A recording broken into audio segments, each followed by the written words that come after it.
গানে গানে যদি তোমার মনের কথা আমার মনের কাছে পৌঁছে যায়, হতে পারে এই খোলা আকাশে আকাশে পাশাপাশি বসতে চাই। সেই 2015 সালের ঘটনা। নর্থ সিকিমের জঙ্গলের একটা পোস্ট অফিস। যোগেশ নামের একজন সেই অফিসের পিয়ন। সে একাই সেখানে থাকে। পায়ে সমস্যা থাকায় খুঁড়িয়ে খুঁড়িয়ে হাঁটে সে। একদিন যখন সে বাইরে বের হয়, ঠিক তখনই কয়েকজন সৈন্য তাকে তুলে নিয়ে যায়।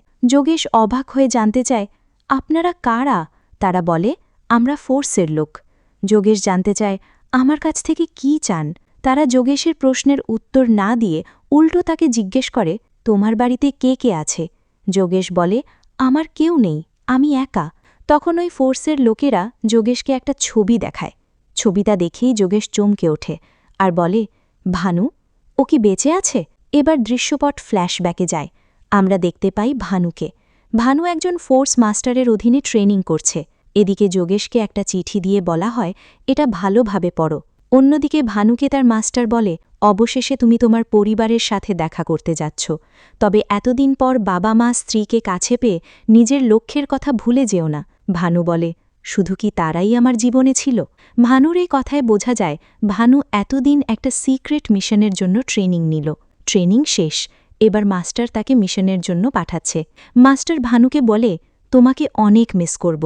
তোমার মতো একজন সোলজার পেয়ে আমি গর্বিত। এই দুনিয়ায় আর তোমার সাথে দেখা হবে না, ভেবে খারাপ লাগছে। অর্থাৎ ভানুর মিশনের শেষ পরিণতি হবে মৃত্যু। এদিকে যোগেশ চিঠি পড়ে বুঝতে পারে কেউ একজন তার বাড়িতে থাকবে। তাই যোগেশ বলে, আমি একা মানুষ, আমার বাসায় না থেকে হোটেলেই থাকলেই তো হয়। ফোর্সের লোকেরা তখন জানায়, বেশি কথা বলা যাবে না, যেটা বলা হয়েছে সেটা করবে। আগামীকাল স্টেশনে যাবে এবং তাকে রিসিভ করবে। অন্যদিকে ভানু মাস্টারের কাছে বিদায় নিয়ে ভানু নর্থ সিকিমের উদ্দেশ্যে রওনা দেয়। পরদিন যোগেশ স্টেশনে এসে অতিথি খুঁজতে থাকে, কিন্তু কাউকেই সে দেখতে পায় না। সে একটা বেঞ্চে গিয়ে বসে, যেখানে আগে থেকেই এক বৃদ্ধ লোক বসেছিল। যাকে দেখে আমরা বুঝতে পারি সে আসলে বৃদ্ধ নয়, সে আসলে ভানু। বৃদ্ধ রূপ ধারণ করে বসে আছে। মূলত সে যোগেশের জন্যই অপেক্ষা করছিল। কিন্তু যোগেশ ভানুকে চিনতে পারে না, চেনার কথাও নয়, কারণ ভানু তার সমবয়সী এবং তারা খুব ভালো বন্ধু। এর মধ্যে যোগেশ ভানুর পাশে একটা পিস্তল দেখতে পায় আর ভয় পেয়ে তাড়াতাড়ি সেখান থেকে চলে যেতে থাকে। রুমে ঢুকেই সে দেখতে পায় ওই বৃদ্ধ অর্থাৎ ভানু তার রুমে বসে আছে। ভানু নিজের পরিচয় দিয়ে বলে, আমি হচ্ছি তোমার দাদু, 7 দিনের জন্য তোমার এখানে থাকব। যোগেশ বলে, আমার তো কোনো দাদু নেই। ভানু বলে, দুঃসম্পর্কের। এটা শুনে যোগেশ আবারও বলে, আমি একা মানুষ, বাড়িতে তেমন থাকি না, আপনি তো হোটেলেই গিয়ে থাকতে পারেন। তাছাড়া আমি 7 দিনের জন্য বাসায় থাকব না। ভানু জানায়, আমি একা থাকতেই পছন্দ করি, সব জায়গায় আমি একাই থাকি, তাই আপনি চলে গেলেও আমার সমস্যা নেই। যোগেশ কাঁদো কাঁদো গলায় বলে, আমি আপনার কাছে পিস্তল দেখেছি, তাই আপনাকে নিয়ে আমার টেনশন হচ্ছে। ভানু জানায়, নিজের সেফটির জন্য পিস্তল রাখে, ওটা নিয়ে তোমার টেনশন করতে হবে না। আর তুমি আমাকে বেশ বয়স্ক ভাবছ, বয়স্ক হলেও আমার পেশিতে কিন্তু জোর আছে। এই বলে ভানু মেঝেতে পোশাব দিতে থাকে এবং যোগেশকে গুনতে বলে। ভানু পোশাব দিতেই থাকে, কিন্তু যোগেশ গুণই শেষ করতে পারে না। তখন যোগেশের মনে সন্দেহ জাগে, একজন বয়স্ক লোক তো এতবার পোশাব নিতে পারবে না। যোগেশের আর বুঝতে বাকি থাকে না, এটা ভানু, তার একমাত্র প্রাণের বন্ধু, যাকে সে সবশেষ 9 বছর আগে দেখেছিল। যোগেশ এবং ভানুর পরিবার সবাই জানত ভানু মারা গেছে, কিন্তু না, সেই ভানু আবার ফিরে এসেছে। যোগেশ ভানুকে জড়িয়ে ধরে কেঁদে ফেলে, আর তখন দৃশ্যপট ফ্ল্যাশব্যাকে যায়। যোগেশ আর ভানু তখন তাগাড়া যুবক। দেখা যায় একদিন যোগেশের পা মচকে যাওয়ায় ভানু তাকে হাসপাতালে নিয়ে আসে। ডাক্তার জিজ্ঞেস করে, পায়ে আঘাত কিভাবে পেলি? দু বন্ধুর কেউই সত্যিটা বলতে চায় না। বলবে কি করে? কারণ তারা দেয়াল টপকে রূপা নামের এক মেয়ের বাসায় চিঠি দিতে গিয়েছিল। তখন মই থেকে পড়ে গিয়ে যোগেশের পা মুচকে যায়। সেই থেকে যোগেশ এখনও খুঁড়িয়ে হাঁটে। দিনগুলো মনে করে মজা করতে থাকে দুই বন্ধু। যোগেশ বলে, দিনটা লাকি ছিল। ভানু জিজ্ঞেস করে, লাকি কিভাবে? তুই তো সেদিন আমার জন্য পায়ে আঘাত পেয়েছিলি। আজও সেটা পুরোপুরি ভালো হয়নি। যোগেশ বলে, তারপরেও দিনটা লাকি ডে, কারণ সেদিন থেকেই তোর আর রূপার সম্পর্কটা শুরু হয়েছিল। দৃশ্যপট আবারও ফ্ল্যাশব্যাকে যায়। দেখা যায় ভানু এবং রূপাকে। ভানু রূপাকে প্রেমের প্রস্তাব দিয়েছিল। সেদিন ভানু রূপার কাছে চিঠির উত্তর চাইলে রূপা চুপ থাকে। তখন ভানু বুঝতে পারে রূপাও রাজি, কিন্তু রূপা একটু রেগেছিল, কারণ ভানু রূপার বাবাকে নিয়ে দুষ্টামি করছিল। এখানে সেই দারুণ গানটা হয়। আমার মতো আর কার গানটা ভালো লাগে কমেন্ট করে জানাবেন।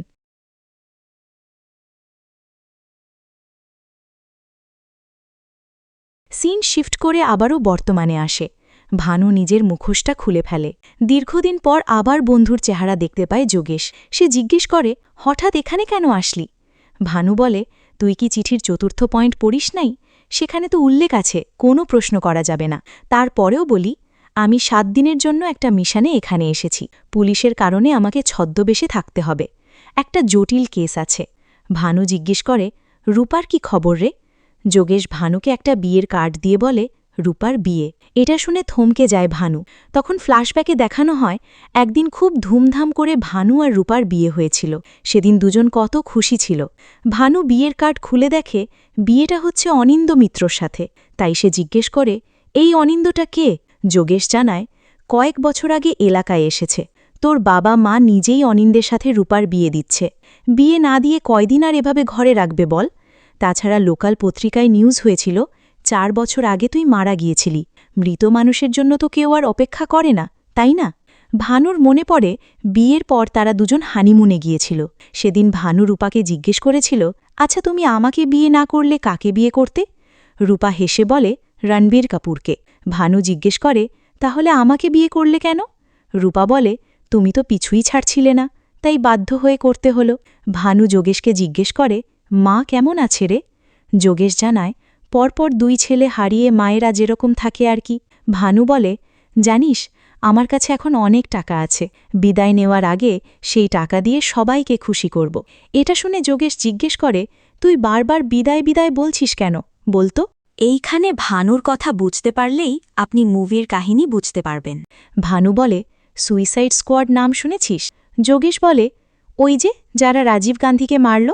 ভানু বলে, যেভাবে মারল, যারা টুইন টাওয়ার ভাঙল, শ্রীলঙ্কার প্রেসিডেন্ট প্রেমাদাসাকে মারল, মুম্বাই বোম ব্লাস্ট, এরা সবাই আলাদা আলাদা হলেও এদের লক্ষ্যটা এক। আমরা যখন মিশনে বের হই, কোনোদিনও ফিরব না জেনেই বের হই, মরতে বের হই। দেখা যায় ভানুকে তার মাস্টার বলে, তারা স্কুল কলেজ সব বন্ধ করে দিয়েছে, চা বাগান বন্ধ। ওপার থেকে ঝাঁকে ঝাঁকে মানুষ আসছে, তারা ২০,০০০ টাকা দিলেই তাদের ইন্ডিয়ান নাগরিকত্ব দেওয়া হচ্ছে। অথচ দেশে হাজার হাজার বেকার তৈরি হচ্ছে। কার মদতে এসব হচ্ছে? সবাই তো আর মুখ বুজে থাকার জন্য জন্ম নেয়নি। কাউকে না কাউকে তো প্রতিবাদ করতেই হবে।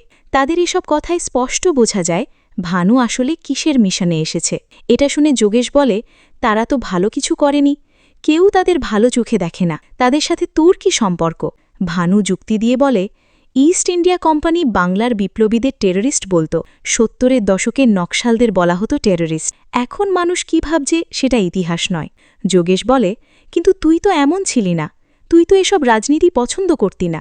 ভানু যোগেশকে মনে করিয়ে দেয় ২০০৭ সালের ফেব্রুয়ারি ২ তারিখের কথা। সেদিন তার বাবার শিক্ষক জীবনের বিদায় অনুষ্ঠান ছিল।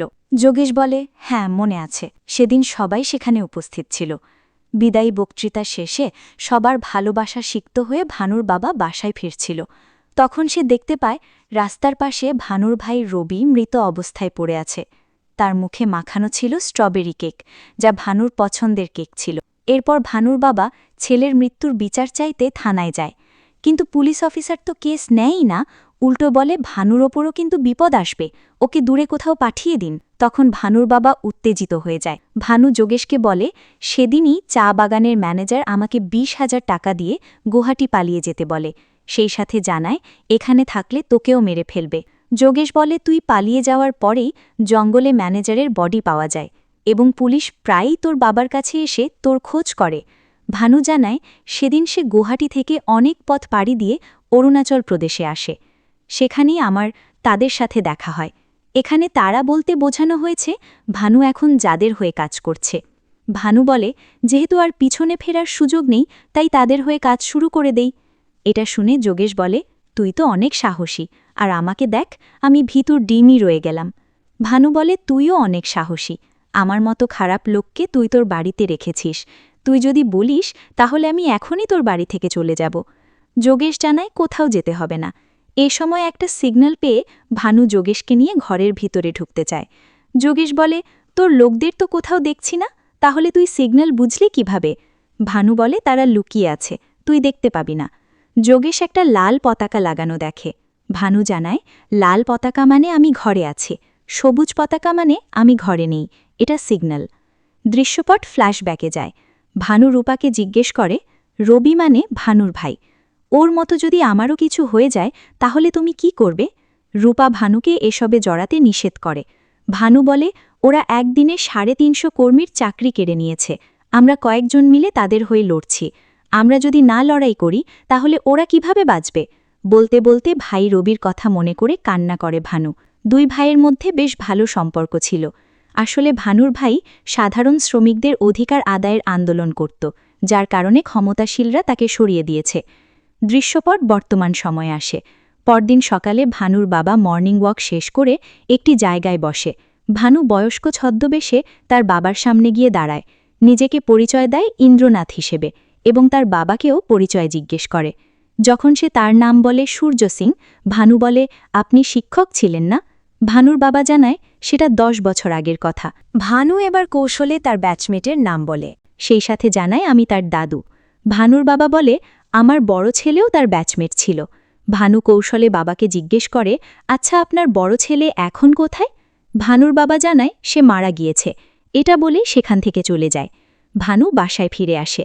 যোগেশ ঘুম থেকে উঠে জিজ্ঞেস করে, কিরে, এত সকালে কোথায় গিয়েছিলি? ভানু বলে, ইন্দ্রনাথ হয়ে বাবার সাথে কথা বলে আসলাম, উনি বেশ ভেঙে পড়েছেন। যোগেশ বলে, বয়স হয়েছে, ভেঙে তো পড়বেই। ভানু বলে, এই ভেঙে পড়া বয়সের কারণে নয়। সেদিনই ভানুর বাবা যোগেশের কাছে আসে। যেহেতু এটা একটা পোস্ট অফিস, ভানুর পেনশনের 80,000 টাকা আসার কথা। যোগেশ ভাঙা ভাঙা গলায় বলে, ওটার কথা বাদ দেন, ভানুর নামে একটা চিঠি এসেছে। এর আগে কখনো কারো চিঠি খুলে দেখিনি, কিন্তু এবার খুলেছি। ভানুর নামে চিঠি তো লোভ সামলাতে পারি নাই। ভানুর নামে 25 লাখ টাকা এসেছে। ভানু হারিয়ে যাওয়ার পর পত্রিকায় ভানুর মৃত্যুর যে খবর বেরিয়েছিল ওটা সত্য ছিল না। এটা শুনে ভানুর বাবা একদম স্তব্ধ হয়ে যায়। বাবা জিজ্ঞেস করে, ভানু কি বেঁচে আছে? যোগেশ জানায়, না, ও 1 বছর আগে মারা গেছে। ভানু যেখানে কাজ করত সেখানে এই 25 লাখ টাকা ভানুর পাওনা ছিল, তারা ভানুর ঠিকানায় এটা পাঠিয়েছে। যোগেশ ভানুর বাবার হাতে টাকাটা তুলে দিয়ে বলে, এত টাকা আগে কখনো একসাথে দেখিনি, ভাবলাম 5 লাখ এখান থেকে সরিয়ে ফেলব, কিন্তু মৃত মানুষের টাকা কিভাবে নেই বলুন তো? যোগেশ কথা বলছিল আর কাঁদছিল, আর চিঠিটা খুঁজছিল। ভানুর বাবা ইমোশনাল হয়ে বলে, মৃত ছেলের টাকাও এখন নিতে হচ্ছে, হায় রে জীবন। সে যোগেশকে থামিয়ে বলে, থাক চিঠিটা, আর বাসায় নিতে চাই না। ভানুর বাবা যোগেশকে বলে, চিঠি এবং টাকার ব্যাপারটা যেন রূপাকে না বলে, সে অনেক কষ্ট পাবে, কারণ এতদিনই রূপার মনে বিশ্বাস ছিল ভানু হয়তো বেঁচে আছে। দেখা যায় রূপাকে একটা রেস্টুরেন্টে সে তার হবু জামাইয়ের সাথে মিট করতে এসেছে। সেখানে ভানুও উপস্থিত ছিল। ছদ্মবেশে রূপা এবং তার হবু জামাইকে দেখে নেয়। এ সময় অনিন্দ চলে আসে। তখন রূপা তার বন্ধুদের বসার জন্য ভানুর কাছ থেকে একটা চেয়ার চেয়ে নেয়। চেয়ার নিতে গেলে বিয়ের শাড়িটা ব্যাগ থেকে পড়ে যায়, যেটা দেখে ভানুর মনে পড়ে একসময় ভানু আর রূপার মধ্যে কতটা ভালোবাসা ছিল। বিয়েতে দুজনেই অনেক হ্যাপি ছিল, কিন্তু সেই রূপা আজ কিনা অন্যের হয়ে যাচ্ছে। চোখের সামনে দেখেও কিছু করতে পারে না ভানু, কারণ সে তো সবার কাছে মৃত।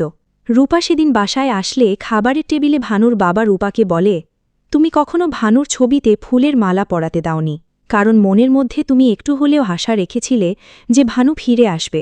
কিন্তু আজ ভানুর মৃত্যুর একটি নিশ্চিত খবর পেয়েছি। ও অরুণাচলে মারা গেছে। পোস্ট অফিস থেকে খবর পেয়েছি। একটা চিঠিও ছিল, কিন্তু সেটা আমি আনিনি। এমনিতেই 2 ছেলে হারিয়ে তোমার শাশুড়ির অবস্থা ভালো নয়, তাই এসব ব্যাপারে তোমাদের জানাতেই যাচ্ছিলাম না। আবার ভাবলাম তোমার সামনে নতুন জীবন আসছে, তাই সব জানিয়ে দেই। এসব জানিয়ে ভানুর বাবা রূপাকে আরও বলে, তুমি আর ভানুর কথা চিন্তা করো না, তুমি তোমার নতুন জীবন নিয়ে ভাবো, পারলে মাঝে মাঝে আমাদের দেখতে এসো। রূপা কোনো উত্তর না দিয়ে চুপচাপ ঘরে চলে যায়। এদিকে ভানু যোগেশকে জিজ্ঞেস করে, বাবা ঠিকমতো টাকাগুলো নিয়েছে তো? যোগেশ জানায়, হ্যাঁ। এরপর ভানু জিজ্ঞেস করে, অনিন্দ কি রূপার জন্য ঠিক হবে? অনিন্দ ভালো মানুষ তো? যোগেশ জানায়, হ্যাঁ, সে ভালো মানুষ, বাচ্চাটাকেও দেখে রাখে। বাচ্চার কথা শুনে ভানু চমকে ওঠে, জানতে চায় কার বাচ্চা। যোগেশ নরম গলায় বলে, তোর বাচ্চা, নাম তিতলি, 8 বছর হয়ে গেছে। ভানুর যে ৮ বছর বয়সী মেয়ে আছে সেটা সে জানত না। বাচ্চার কথা শুনে ভানু অনেক ভেঙে পড়ে। আবার দেখা যায় রূপাকে আয়নার সামনে দাঁড়িয়ে বিয়ের শাড়িটা মাথায় দেয়, আবার বাচ্চার দিকে দেখে। পরের দিন মর্নিং ওয়াকে ভানু আবারও ইন্দ্রনাথ সেজে বাবার সাথে দেখা করতে আসে। তার বাবা জিজ্ঞেস করে, আপনি কোথায় উঠেছেন? ভানু জানায়, ফরেস্ট অফিসের গেস্ট হাউসে। ভানু বলে, অনেক দিন পর এখানে এসেছি, অনেক কিছুই বদলে গেছে। তখন ভানুর বাবা বলে, সব তারা করেছে, এমনকি তারা আমার 2 ছেলেকেও মেরে ফেলেছে। ব্রিটিশরা ঠিকই বলেছিল, এই বাংলা হচ্ছে খারাপ মানুষের অভয়ারণ্য। খারাপ মানুষরা চরম পর্যায়ে চলে গেছে। আমার কাছে যদি পাওয়ার থাকত তাহলে ওদের কাউকেই বাঁচিয়ে রাখতাম না। ভানু বলে, ওদেরও তো নিজস্ব মতামত থাকতে পারে। ভানুর বাবা তখন বলে, তারা কেন স্কুল শপিং মলে বোম ব্লাস্ট করে? তারা তো দেশের সব বড় বড় দুর্নীতিবাজ মানুষদের মারতে পারে। ভানু এই কথা শুনে বলে, আপনার এই কথাটা আমার ভালো লেগেছে, কারণ ভানু তো ঠিক এই কাজই করতে যাচ্ছে। কথা বলতে বলতে ভানুর বাবা তাদের বাড়ির সামনে চলে আসে। সে ভানুকে ভেতরে যেতে বলে। ভানু বলে, আজ নয়, আরও 2-3 দিন আছি এখানে, অন্য একদিন আসব। ভানুর বাবা ভেতরে গিয়ে দরজায় নক করে। ভানু আড়াল থেকে দেখতে থাকে, যদি তার মেয়েটা একবার বের হয়। দরজা খুললে একটা বল বাইরে আসে। ভানু আশা করে হয়তো তার মেয়েটা এসে বলটা নেবে, কিন্তু রূপা এসে বলটা নিয়ে যায়। ভানু আর মেয়েকে দেখা হয় না, তাই চোখে জল নিয়ে চলে যায়। পরদিন ভানু ছদ্মবেশ ধরে ওই এলাকার থানায় যায়। আজও সেই অফিসারই থানায় আছে যিনি 8 বছর আগে ভানুর বাবার কেস নেননি। ভানু ওসিকে বলে, আমি 8 বছর আগে রবি মার্ডারের ব্যাপারটা জানতে চাই। ওসি জিজ্ঞেস করে, কোন রবি? ভানু জানায়, 8 বছর আগে যাকে মেরে ফেলা হয়েছিল, সূর্য সিংহের ছেলে রবি। কে মেরেছিল রবিকে? ওসি এবার বুঝতে পারে ভানু কার কথা বলছে, তাই জানায়, এখানে প্রতিনিয়ত এমন অনেক কেস আসে, এসব কি মনে রাখা সম্ভব? আর আপনাকেই বা কেন বলতে যাব? ভানু তখন ওসিকে একটা আইডি কার্ড দেখায়, যেটা দেখা মাত্রই সে বলে, স্যার স্যার। ভানু আবারও জিজ্ঞেস করে, রবিকে কারা মেরেছিল? ওসি ভয় ভয় গলায় বলে, যোগিন্দর সিং, রিয়েল এস্টেট ব্যবসায়ী, চা বাগান দখল করতে চেয়েছিল, 2 নাম্বার কাজও করে সে। এসব শোনার পর ভানু জিজ্ঞেস করে, আপনি আগে থেকেই কিলারের ব্যাপারে জানতেন, তারপরও কিছু করেননি? ওসি জানায়, তারা অনেক পাওয়ারফুল ছিল, তাছাড়া উপর থেকে নির্দেশ এসেছিল, তাই কিছুই করার ছিল না। ভানু এরপর মোবাইলে নিজের ছবি দেখিয়ে ওসিকে জিজ্ঞেস করে, আপনি কি একে চেনেন? ওসি জানায়, হ্যাঁ, শুনেছি আন্ডারওয়ার্ল্ডে যোগদান করেছিল। ভানু তখন বলে, আজ সে আপনাকে মারবে। এই বলে ভানু ওসিকে ওপারে পাঠিয়ে দেয়। তারপর থানার বাইরে চলে আসে। এবার ভানু রাস্তায় দাঁড়িয়ে যোগিন্দর সিংয়ের জন্য অপেক্ষা করে। কিছুক্ষণ পর তাদের গাড়ি আসে। ভানু তার হাতে থাকা কমলার ব্যাগ ফেলে দেয়, আর সেটি কুড়োতে থাকে। যোগিন্দর তার সামনে এসে গাড়ি থামায়। তখন ভানু তার হাতে একটি কমলা দেয়। যোগী সেটা নেয়, কারণ বয়স্ক লোক দিচ্ছে। তারপর কিছু দূর যেতেই তাদের গাড়িটা হাওয়ায় উড়ে যায়। এরপর একদিন রাস্তায় যোগেশকে দেখে রূপার মেয়ে তিতলি জিজ্ঞেস করে, আমাকে কি চিঠি দেবে না? যোগেশ জানায়, আজ তো তোমার নামে চিঠি নেই, তবে আসলে দিয়ে দেব। তিতলি জিজ্ঞেস করে, আমাকে আবার কি চিঠি লিখবে? যোগেশ চুপ থাকে। এরপর রূপাকে বলে, 8 তারিখ তোমার বিয়েতে তো যাচ্ছি, আমার কাছে কি চাও বলো? রূপা বলে, আমি যেটা চাইব সেটা কি তুমি দিতে পারবে? এটি বলে চলে যায় সে। অন্যদিকে ভানু চুপি চুপি তাদের বাড়িতে আসে মাকে দেখার জন্য। বাইরে শুকোতে দেওয়া মায়ের শাড়িতে স্পর্শ করলেই যেন সে মাকে অনুভব করে। তারপর খুঁজতে থাকে মাকে। মা পুজো করার সময় কিছুর উপস্থিতি টের পেয়ে বাইরে উকি দেয়। তখন ভানু আড়াল হয়ে যায়। সেদিন রাতে ভানু সরাসরি তার বাবার পরিচয়ে বাড়িতে আসে। অনেক বছর পর ভানু তার মাকে দেখতে পায়, কিন্তু নিজের পরিচয় দিতে পারে না। সে বলে, আমি আপনার স্বামীর বন্ধু, সে কি বাসায় আছে? ভানুর মা জানায়, সে তো বাসায় নেই। ভানু তার মায়ের হাতে কিছু কমলা আর তার বাবার পছন্দের স্ট্রবেরি কেক দেয়। ভানুর মা কমলাগুলো রাখে, কিন্তু কেক নিতে চায় না। সে বলে, আপনার বন্ধুর এই কেকটা খুব পছন্দ ছিল, কিন্তু এখন আর সে এটা খায় না, আপনি এটা নিয়ে যান, কমলাগুলো থাক। ভানু কেক নিয়ে ফিরে যাচ্ছিল, তখন রাস্তায় রূপা, তার মেয়ে তিতলি এবং অনিন্দকে একসাথে আসতে দেখে। এবার প্রথমবার ভানু তার মেয়েকে দেখল, কিন্তু কিছুই বলতে পারে না। তারা সবাই ভানুকে পাশ কেটে চলে যায়। ভানুও বাসা ফিরে যায়। সেই সময় সে রেডিওতে শুনতে পায়, আজ স্থানীয় এক রাজনৈতিক লিডার বোম ব্লাস্টে মারা গেছে। থানার ওসিকে থানার মধ্যে মেরে রাখা হয়েছে। এজন্য প্রশাসন এলাকায় কারফিউ জারি করেছে। এখন পর্যন্ত এই 2টি ঘটনার কোনো এভিডেন্স না পেলেও তদন্ত চলছে। যোগেশ ভানুকে মুখোশ পরে জিজ্ঞেস করে, আজকে 2টা মার্ডার কেন করলি বল? ভানু বলে, তোকে আগেই বলেছিলাম কোনো প্রশ্ন করা যাবে না, তাই এই ব্যাপারে আর কোনো কথা বলবি না। সাথে ভানুর ফোনটাও যোগেশের কাছে রেখে দেয় আর বলে, ভালোভাবে সামলে রাখিস, শেষ দিন নেব। এরপর ভানু বলে, আজ রূপাদের সাথে আমার দেখা হয়েছিল। সেখানে তিতলিও ছিল, কিন্তু অন্ধকার ফাঁকায় তিতলিকে ঠিকভাবে দেখতে পারিনি। বলতে বলতে ভানু তার বাবার জন্য কেনা সে কেকটা খেতে দেয় যোগেশকে। বলে, বাবা এই কেকটা খুব পছন্দ করত। রবি মারা যাওয়ার দিন রবির লাশের পাশে কেকটা পড়েছিল। রবির শরীরের রক্ত আর স্ট্রবেরি কেক একসাথে মিশে গিয়েছিল। এসব বলতে বলতে যোগেশের মুখে কেক মাখিয়ে অদ্ভুত আচরণ করে ভানু। তখন যোগেশও ভয় পেয়ে যায়। পরক্ষণে ভানু যোগেশের মুখ পরিষ্কার করতে থাকে। এরপর বলে, বাবার অনেক অঙ্ক মেলানো বাকি, সেসব মেলাতে হবে। স্ক্রিন শিফট হয়। রূপা তার শাশুড়িকে গয়না ফেরত দিতে চাইলে সে নেয় না। বলে, তোমার জন্য ব্যাংকে জমানো টাকা আছে, সেগুলো নিয়ে নাও, পারলে মাঝে মাঝে এখানে এসো। পরদিন ভানু ছদ্মবেশে আবার তার বাবার সাথে হাঁটতে বের হয়। বাবা ভানুকে বলে, আমার বড় ছেলে যেদিন নিখোঁজ হয় সেদিনই জানতে পারি আমার বৌমা প্রেগনেন্ট। এর চেয়ে দুঃখের কথা আর কি আছে। 4 বছর আগে ছেলের মৃত্যুর খবর পাই। অরুণাচল প্রদেশে বড় ছেলে মারা গেছে। সেই সাথে আমি আমার 2 ছেলেকেই হারিয়ে ফেলি। এসব কথা বলতে বলতে বাসার সামনে চলে আসলে ভানুর বাবা এবার জোর করে ভানুকেও ভিতরে নিয়ে যায়। রূপা চা নাস্তা নিয়ে আসে। তখন ভানুর সঙ্গে রূপার পরিচয় করিয়ে দেওয়া হয় আর বলা হয় আগামীকাল তার বিয়ে। রূপা তখন ভানুকে প্রণাম করতে গেলে হাত ধরে প্রণাম করতে নিষেধ করে। এরপর ভানু চায়ে 3 চামচ চিনি নেয়। সেটা দেখে মা বলে, আমার বড় ছেলেও চায়ে 3 চামচ চিনি নিত। বলতে বলতে ভানুর মেয়েটা সেখানে চলে আসে। মাকে বলে, স্কুলে দেরি হয়ে যাচ্ছে। এবার তিতলিকে ভালোভাবে দেখতে পায় ভানু। ভানু তিতলির নাম জিজ্ঞেস করলে তিতলি বলে, আজকে আমার নাম তিতলি সিং, আগামীকাল থেকে হবে তিতলি মিত্র। কথাটা শুনে ভানুর ভেতরটা যেন কেঁপে ওঠে। এরই মধ্যে রূপা তিতলিকে নিয়ে স্কুলে রওনা দেয়। সেদিন যোগেশ এক বৃদ্ধাকে পেপার পড়ে শোনাচ্ছিল। সে পত্রিকায় একটা শিরোনাম দেখতে পায়, একজন ফাঁসির আসামির শেষ ইচ্ছা পূরণ হতে চলেছে। নিউজটা দেখে যোগেশ কিছু একটা ভাবে। অন্যদিকে ভানু এবার রূপার হবু বর অনিন্দের বাসায় আসে এবং 1 গ্লাস পানি চায়। অনিন্দ যখন পানি নিয়ে ফিরে আসে তখন ভানু মুখোশ খুলে বসেছিল। অনিন্দ জানতে চায়, আপনি আসলে কে? ভানু বলে, যার মৃত্যুর কারণে আপনার সাথে রূপার বিয়ে হচ্ছে আমি। আগামীকাল রূপার সাথে আপনার বিয়ে, তাই কথা বলতে এসেছি। অনিন্দ তখন বলে, আপনি তো ফিরেই এসেছেন, তাহলে এই বিয়ে আর কেন হবে?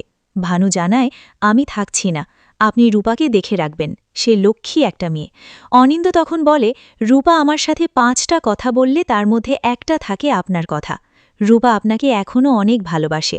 আমি একা মানুষ, আমার কেউ নেই, তাই রূপা আমার জীবনে না আসলে তেমন কোনো ক্ষতি নেই, কিন্তু হ্যাঁ, রূপা আমার জন্য স্পেশাল। ভানু এবার বলে, রূপা আমাকে সবসময় মনে রাখবে, কারণ আমি তার ফার্স্ট লাভ। আর বললেন না রূপা আপনার জন্য স্পেশাল, তাই আমি চাই রূপাকে আপনি বিয়ে করেন। এরপর ভানু অনিন্দর হাতে 5 লাখ টাকা দিয়ে বলে, তিতলিকে ভালোভাবে দেখে রাখবেন, তার যেন কোনো কিছুর কমতি না হয়।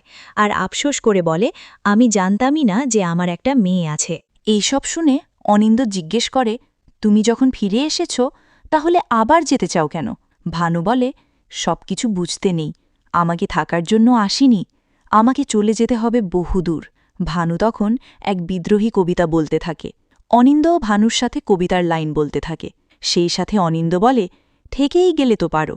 ভানু কিছুটা রাগ দেখিয়ে বলে, তাহলে কবিতা কেন শোনালাম, কবিতার মানে বোঝো না? ভানু আরও বলে, আমার বাবা মাকে একটু দেখে রেখো। এরই মধ্যে দেখা যায় রূপা অনিন্দের বাসায় এসেছে, তাই ভানু দ্রুত চলে যাওয়ার জন্য প্রস্তুতি নেয়। ভানু চলে যাওয়ার আগে বলে, রূপার কিন্তু বেগুনে অ্যালার্জি আছে। এরই মধ্যে রূপা ঘরে আসলে অনিন্দ নিজেকে লাকি মনে করে তাকে জড়িয়ে ধরে, যা আড়াল থেকে দেখে ভানু। এসব দেখে আবারও রূপার সাথে কাটানো অতীতের সুন্দর স্মৃতিগুলো মনে করে সে। তারপর চলে আসে বাসায়। ঘরে আসলে যোগেশ ভানুকে বলে, আজকে একটা নিউজ পেপারে দেখলাম ফাঁসির আসামির শেষ ইচ্ছা পূরণ করা হয়েছে। তুই আমাকে একটা ইচ্ছা বল, আমি সাধ্যমতো পূরণ করব। কিন্তু ভানু কোনো জবাব না দিয়ে কিছু ডকুমেন্ট পোড়াতে থাকে। তখন যোগেশ আরও বলে, তুই দুপুরে ঘরে ফিরিসনি দেখে আমার চিন্তা হচ্ছিল।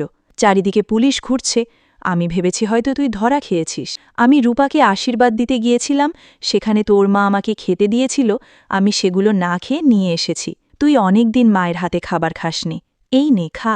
ভানু তখন বলে, আমি আগামীকাল ভোর 5টায় চলে যাব। তোর ঘুম থেকে উঠতে হবে না। এটা শোনার পর যোগেশ আবার জিজ্ঞেস করে, তোর শেষ ইচ্ছা বল, আমি সাধ্যমতো পূরণ করব। ভানু তখন যোগেশকে গান গাইতে বলে, কবিতা আবৃত্তি করায়, সিটি বাজাতে বলে, এমনকি তাকে নাচতেও বলে। এসব করতে করতে কান্না করে ফেলে যোগেশ। ভানু এবার যোগেশকে হাসতে বলে, কিন্তু যোগেশ হাসে না। ভানু জানায়, তুই প্রথমবারের মতো খেলায় হেরে গেছিস। যোগেশ ভানুকে পেছনের দরজা দিয়ে পালিয়ে যেতে বলে, অথবা পুলিশের কাছে সারেন্ডার করতে বলে। জেলে থাকলেও তাও তো বেঁচে থাকতে পারবি। যোগেশ বলে, আজকে পেপারে যে ফাঁসির নিউজটা পড়েছি, সেই আসামিকে 22 বছর পর ফাঁসি দেওয়া হয়েছে।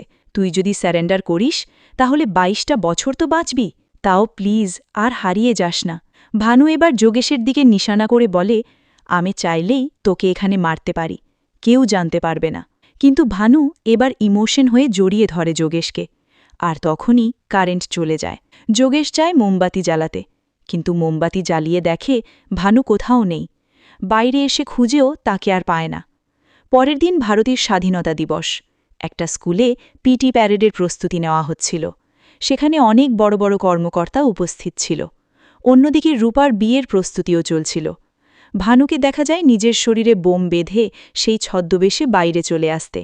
স্কুলের বাচ্চাদের ভিড়ের মাঝে মিশে যায় সে। অন্যদিকে যোগেশ টিভিতে দেখছিল আজ স্টুডেন্টদের প্যারেড চলছে। সেটা দেখে সে বুঝতে পারে এই প্যারেডেই কিছু একটা করবে ভানু। সে দৌড়ে বাইরে চলে যায়। হয়তো ভানুকে থামানোর চেষ্টা করতে চায়, কিন্তু সে তো ঠিকমতো হাঁটতেই পারে না। এরই মধ্যে দূর পাহাড়ে বিস্ফোরণের শব্দ। ভানু নিজের জীবন দিয়ে মিশন সফল করে। যোগেশ ভানুকে দুষ্টু গালি দিয়ে দেশদ্রোহী বলে। ওদিকে রূপা নতুন জীবনের জন্য প্রস্তুত হয়। এবার যারা গল্পটি বুঝতে পারেননি তাদের জন্য বলি, ভানু একটা সাধারণ পরিবারের ছেলে ছিল। তারা ছিল 2 ভাই। বড় ভাই অন্যায়ের বিরুদ্ধে কথা বলায় তাকে মেরে ফেলা হয়। তখন ভানুর বাবা বিচার চাইলে ভানুকেও মারার হুমকি দেওয়া হয়। তখন ভানুর বাবার এক বন্ধুর সহযোগিতায় ভানু দূরে কোথাও চলে যায়। সেখানে সে একটা গ্রুপের কাছে পড়ে, যাদের মিশন ছিল ক্ষমতাসীনে বসে যারা নিরীহ মানুষের ক্ষতি করছে তাদেরকে শেষ করা। ক্ষমতাসীনদের হাত অনেক লম্বা হওয়ায় তাদেরকে সরাসরি কিছু করা যায় না, তাই তাদের উদ্দেশ্য হল জীবন দিয়ে হলেও তাদের মারা। আর ভানু ঠিক সেটাই করে। এখানে ভানু চাইলেও আর এই মিশন থেকে নিজেকে সরাতে পারত না, কারণ তাকে সবসময় চোখে চোখে রাখা হতো, তাই তাকে মরতেই হয়। তো ভিউয়ার্স, দেব শুভশ্রীর শেষ মুভিটা কেমন ছিল, সেই আগের দিনের মতো উপভোগ করেছেন কিনা কমেন্ট করে জানাবেন। আজ বিদায় নিচ্ছি। আল্লাহ হাফেজ।